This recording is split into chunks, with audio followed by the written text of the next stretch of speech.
জয় শ্রীকৃষ্ণ। রাধে রাধে বন্ধুরা। আজকে বললাম না আমাদের সকাল সকাল রান্না হয়ে যায়, সকাল সকাল স্নান হয়ে যায়। তা আমাদের সকাল সকাল স্নান হয়ে গেছে আমার মেয়ের। আমার মায়ের হয়নি, আমার মা স্কুলে যাবে। তা আমাদের সকালবেলা রান্না করে নিয়েছে, টিফিন বানিয়েছে, আর দুপুরে রান্না করেছে। এই দেখুন, এটা হচ্ছে মাছের ঝাল, এটা হচ্ছে আলুর তরকারি, আর এটা হচ্ছে মেথি শাক আলু বেগুন দিয়ে ভাজা। আমার কাছে দিচ্ছিস কেন?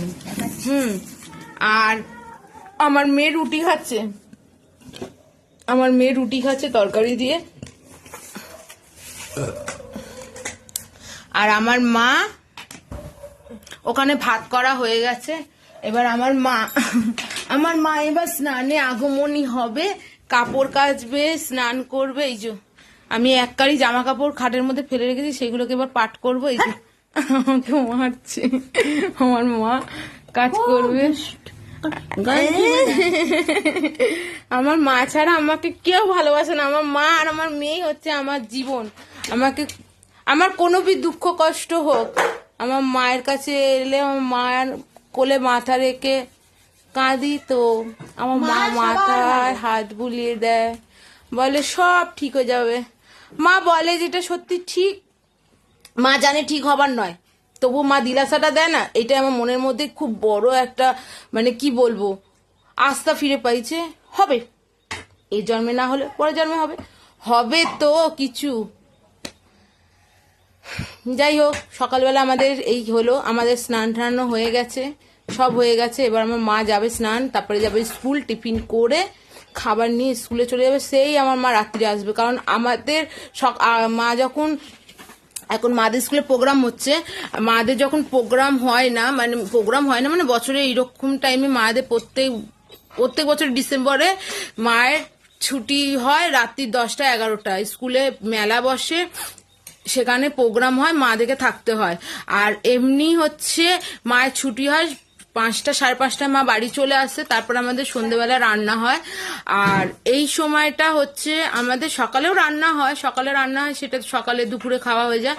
আর রাত্রে বিশেষ করে রান্না হয়, ভালো মন্দ কিছু করা হলে রাত্রেই আমরা করি, সকালবেলা অত ভোরবেলায় হয় না। মা সকাল 6:30টার মধ্যে, আমার মেয়ে 6টায় বেরিয়ে যায়, মা 6:30 6টার মধ্যে মাও বেরিয়ে যায় মেয়েকে নিয়ে। আর মা না পারলে ও একা চলে যায়, আর ও একাই আসে, গাড়ি ভাড়া দিয়ে দেওয়া হয়, ও একা আসে। অনেকটা দূরে যায় তো গাড়ি করে যেতে হয় ওকে, অটোয় করে। তা এবার মা ওরকম করে দিয়ে চলে গেল, সকালবেলা টিফিন ভাত টাত করে রেখে দিয়ে চলে গেলে বাকি কাজগুলো, বাসি কাজ আমি সারি। তারপরে স্নান টান করে পুজো দিই। আমরা রোজই সকালে স্নান করি। আর এমনি সময় হচ্ছে এইগুলো হয়, তাড়াতাড়িও খাওয়া হয়ে যায়। আর এখন আমাদের 10:30টায় খেতে লাগছে, আমার খাবার হজম হচ্ছে না। ডাক্তারের নিয়মেও বলে যে 8টা 8:30টার মধ্যে খাওয়া ফিনিশ করতে, সেখানে আমরা খাচ্ছি 10টা 10:30টার মধ্যে। মা আসে তারপরে খাওয়া হয়, কারণ আমাদের তো আর কেউ নেই যে খেয়ে নেবো, আর আমরা মাকে ছাড়া খেতে পারবো না। মা আমাদের জন্য কিচ্ছু একটা মুখে করে না, যদিও বা সাপোজ কোনো কিছু স্কুল থেকে দেয় না, আমার মা আমার আর আমার মেয়ের জন্য নিয়ে চলে আসে, খায় না, ফ্রিজে রেখে দিই পরের দিনকার। আমরা আবার কি করি, সেটাকে রেখে দিই, আমাদেরকে খেতে দেয়, আমরা রেখে দিই। আবার মা যখন আসে সেটাকে গরম করে তারপর আমরা 3জন মিলে খাই। একে অপরকে ভালোবাসাটাই তো হচ্ছে জীবন। আর আমাদের তো ভালোবাসার মানুষ কম মানে নেই। আমরা 3জনকেই ভালোবাসি, এটাই আমাদের কাছে অনেক। আমাদের কাউকে দরকার পড়ে না, আর দরকার লাগবেও না, কারণ না লাগাটাই উচিত। যারা তোমাকে ভালোই বাসে না, তোমার নিয়ে সমালোচনা করে, উপহাস্য করে, তাদেরকে দূরে থাক, শান্তি থাক। কাছে এসে অসভ্যতামি করে দরকার নেই তো ভালোবাসার। আমাদের জীবনের কাহিনী অনেক বড়, হয়তো ইতিহাসও ভয় পেয়ে যাবে। যাই হোক, বলবো কোনোদিন সময় পেলে একটু একটু করে ঠিকই বলবো গল্প। অনেক লাইফে স্যাক্রিফাইস বলুন, অনেক কিছু করেছি।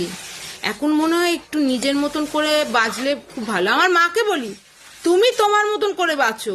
ওই যে ওপরে যেটা রয়েছে পটকে গেছে, অনেক অত্যাচার আমার মা সহ্য করেছে, অনেক অনেক। আমরা ছোট থেকে দেখেছি তো, ছোট থেকে যেমনি আমরা কষ্ট করেছি, বড় হয়েও করছি, বুড়ি হয়েও হয়তো করবো কি জানি না। আর আমার মা কষ্ট করছে। এখন আমি আমার মাকে বলি, তোমার যেটা মন হবে, তোমার যেটা ইচ্ছা হবে, তুমি শুধু সেইটা করো, তুমি কারোর কথা চিন্তা করো না। থাকি তো 3টে মানুষ, তুমি আমার দেখবে, আমি তোমার দেখবো, তোমার যা ইচ্ছা হবে তুমি আমায় বলবো, আমার যা ইচ্ছা হবে তোমাকে বলবো। আমরা কোথাও ঘুরতেও যাই না, কোথাও পয়সা না থাকলে ঘুরতে যাবো কোথায়? পয়সাই করি নি তো ঘুরতে যাবো কি? ইচ্ছে হলেও উপায় আমাদের কাছে কিচ্ছু নেই। ওই যে গান্ধীজিটার ছবি দেখতে পাচ্ছেন, ওইটারই আমাদের বড় অভাব। আর একটা জিনিস দেখাচ্ছি, আমার মেয়ে কালকে আমাকে দিয়ে একটা কাজ করিয়েছে, ওই যে খাচ্ছে, চুলগুলো দেখেছেন? আমাকে বলছে কি চুলগুলোকে কাটিয়েছে, বলছে আমার একটু চুল কেটে দেবে। আমাদের বেলায় হতো কি, আমরা যদি পরীক্ষা দিয়ে আসতাম, তারপরে চুল টুল কিচ্ছু মানে কাঁচি বাইচি চালাতাম না। বাবা যদি অশুভ হয়ে যায়, পাস যদি না করি, কনফিডেন্স থাকতো না।